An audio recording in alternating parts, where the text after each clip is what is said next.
Hi, it's Chay. Welcome to another episode of Her Empire, a platform exclusively sponsored by the Oz Arab media team. We don't hold back, no permissions required, just a celebration of the women that we know who have achieved greatness.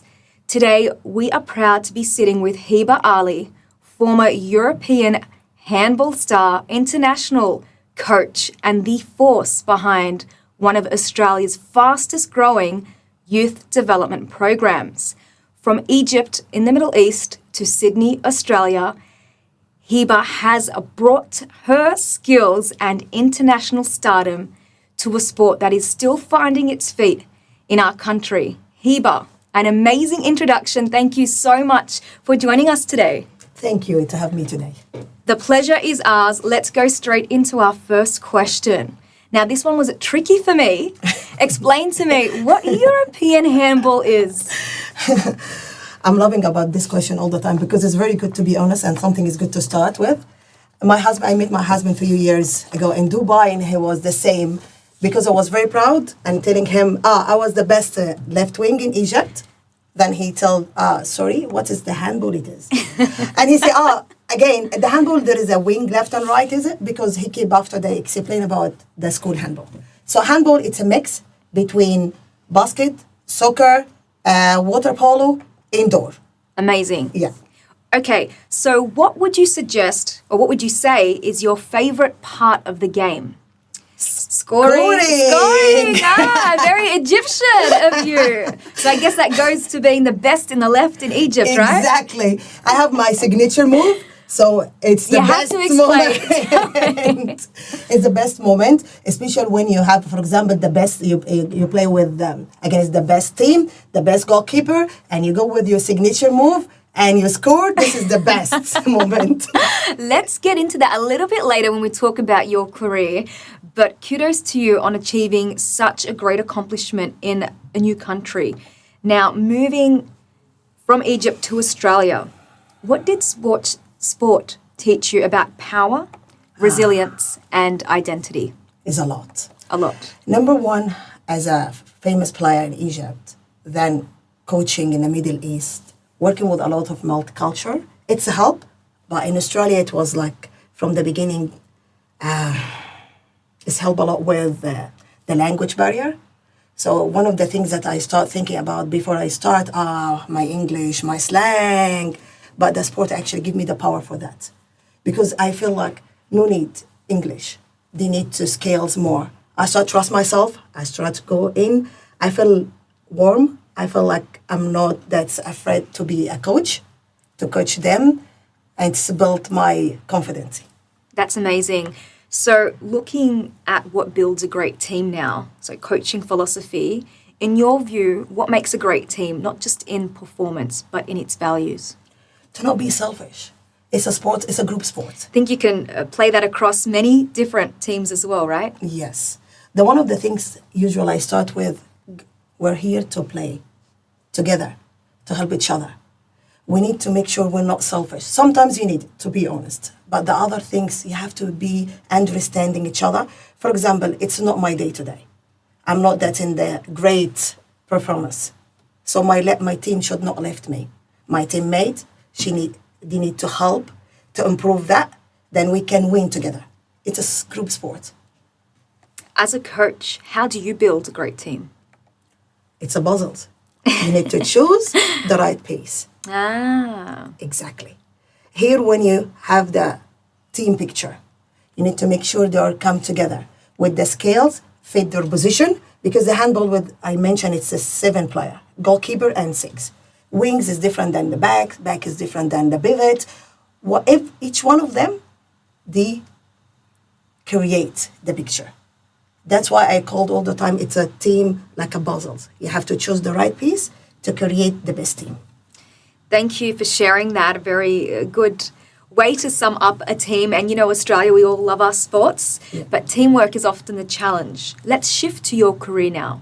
Let's talk about those crunch moments. I know there has been a few. Walk us through your career, the twists, the turns, the highs and the lows, starting with the moment that you realized that you wanted to achieve something more. This is a lot. We have all day and some coffee, so... Good that you have good time for me today. Number one, I started when I was 12 years old. My father passed away when I was, I think, 10. My mom, she was most of the time sick. So I was having big dreams, but my situation is not that easy. But I found myself because I started playing sports with a project. I think it was developed by the government for women's only, for girls only. And this was in Egypt? Yes. And I started this one like 3 times a week. And it was not easy, to be honest, with this situation, and also is new to my family. That's the girl going to play sports. So it was a big challenge for me. I'm sure it was. Yeah, it was not that easy.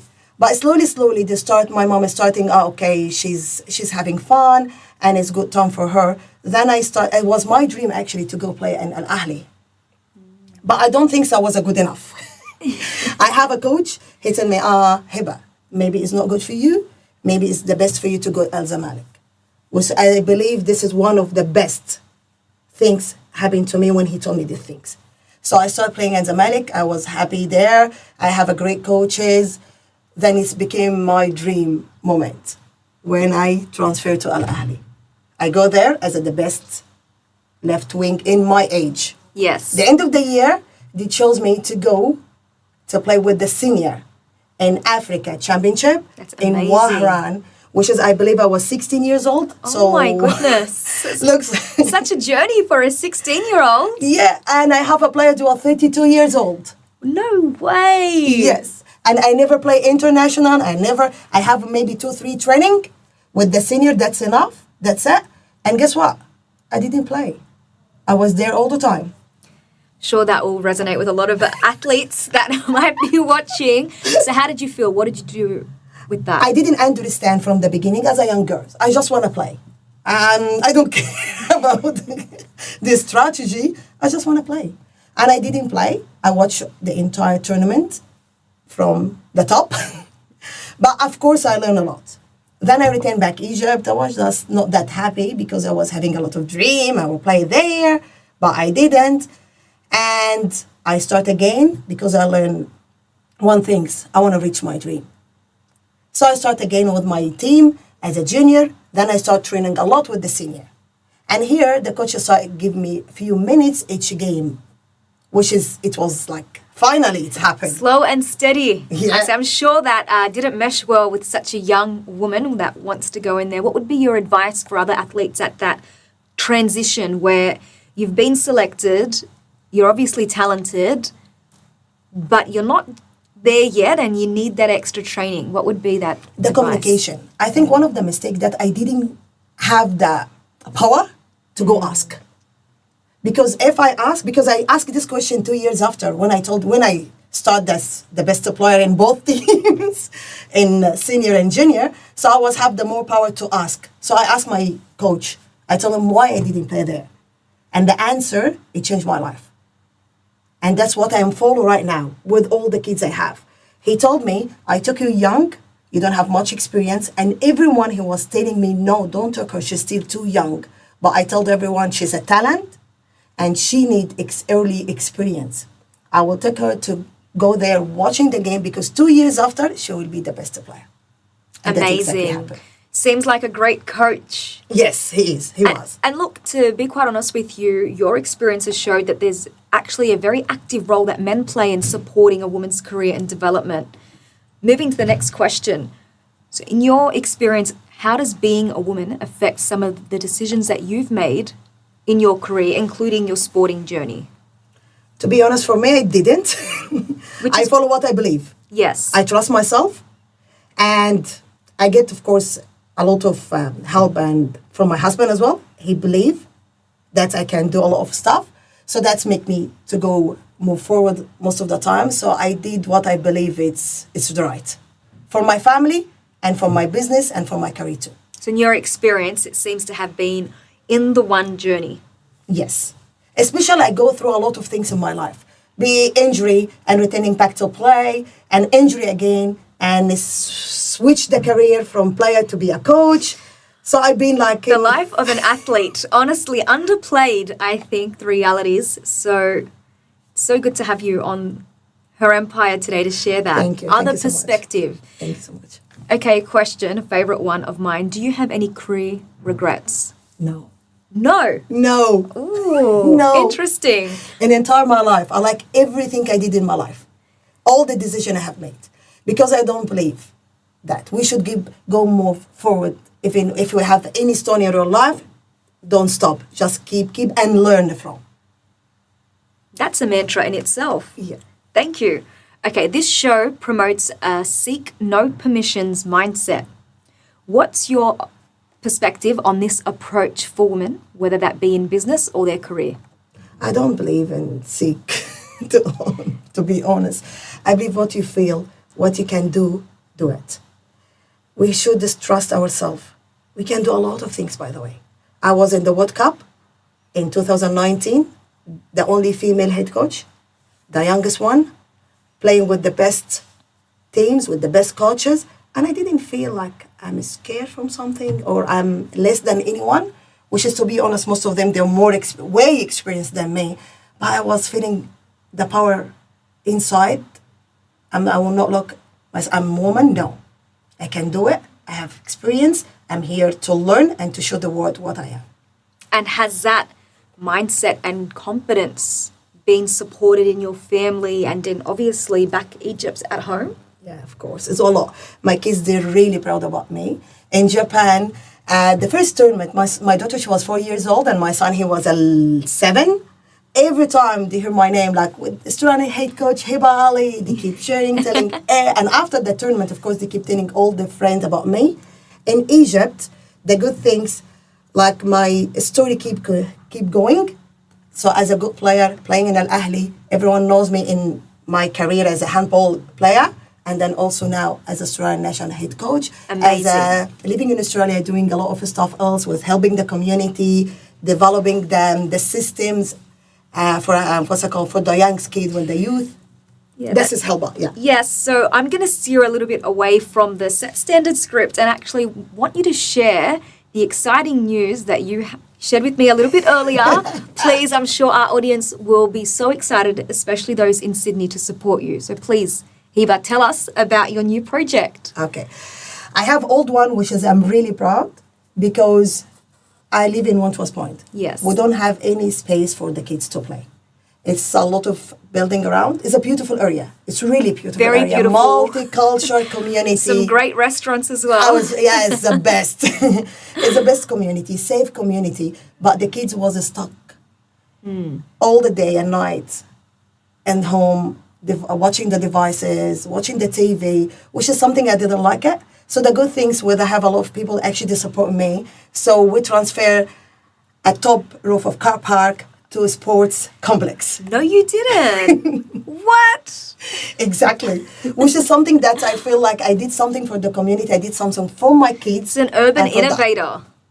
Kudos to you. Thank you. So this is your project. This is the old one. The new one, which is I will start on Monday. Yes. So now we're actually taking over management of fitness complex area. So we have 2 tennis courts, 2 swimming pool, indoor and outdoor, and gym. And I will start on Monday. So this beautiful new project, how can we get behind you and this project to support you? Everything can support.